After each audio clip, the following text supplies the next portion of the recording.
whenever given the device that interest and ambition of people any form of social living requirement some rules and regulations। जबकि हमें मालूम है कि लोगों के अलग अलग हेत होते हैं, डिज़ायर करते हैं, वो अलग अलग इंटरेस्ट होते हैं, उनके एम्बिशंस होते हैं, साथ ही peoples any form of social living requirement और साथ ही वो अच्छे जीवन, सामाजिक जीवन और उनके नियमों को जीने के लिए उनकी कानूनों की ज़रूरतें होती है। तो these rules many may require some constraints to be impose on the freedom of individual. ये जो नियम्स होते हैं, जो रिक्वायरमेंट है, ये रिक्वायरमेंट जो है ये ज़रूरी भी है, क्योंकि इसमें रूल्स हैं तो ये रूल्स ज़रूरी होती हैं जो कि individual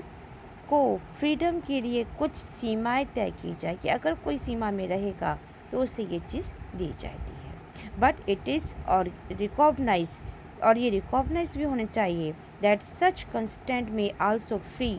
us from insecurity and provide us with the condition in which we can develop our self. ये कहते हैं कुछ ऐसी लिमिटेशन तय की जाए कि ये माना जाए कि ये जो लिमिटेशन है ये हमें सिक्योरिटी से फ्री करती है और ऐसी कंडीशन देती है जिसमें हम अपना खुद का डेवलपमेंट कर सकें।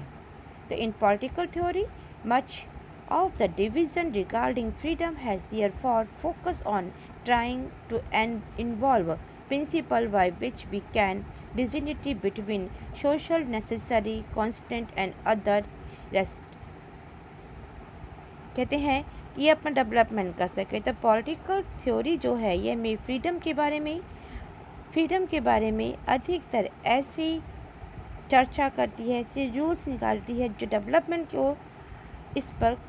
सेंट्रलाइज करती है कि डेवलपमेंट कैसे हो, इसको सेंट्रलाइज करती है, जो कि सोशल रूप में जो हमारी लिमिटेशन है, जो रिक्वायरमेंट है और बाकी जितने भी प्रतिबंध हैं रिक्वायरमेंट के बाद में जितने भी इसके प्रतिबंध हैं उनके बीच के अंतर को वो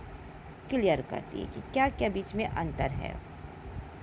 इसलिए इस पर वो वाद विवाद भी करती है। So there has been the debate, इसलिए वो वाद विवाद भी करती है और about the possible limitation and freedom कि क्या पॉसिबल है, कितना फ्रीडम होना चाहिए और कितनी limitation on the freedom which may result from social and economy structure of society.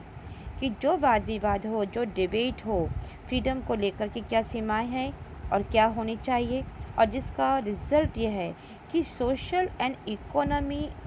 जो है सोशल की समाज पर इकोनॉमी एंड सोशल की जो रचनाएं बनी हैं कितनी वो इफ़ेक्टिव होती है। इस चैप्टर में हम इसी के बारे में डिबेट करेंगे। After the studying the chapter you should be able to understand and importance of freedom for individual and society कि व्यक्ति और समाज दोनों के लिए फ्रीडम कितना इम्पोर्टेंट रहता है।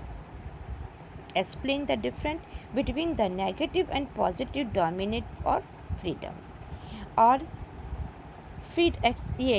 और स्वतंत्रता के पॉजिटिविटी एंड नेगेटिविटी में जो अंतर दे रखा है उसके बारे में भी हम इसके अंदर एक्सप्लेन करेंगे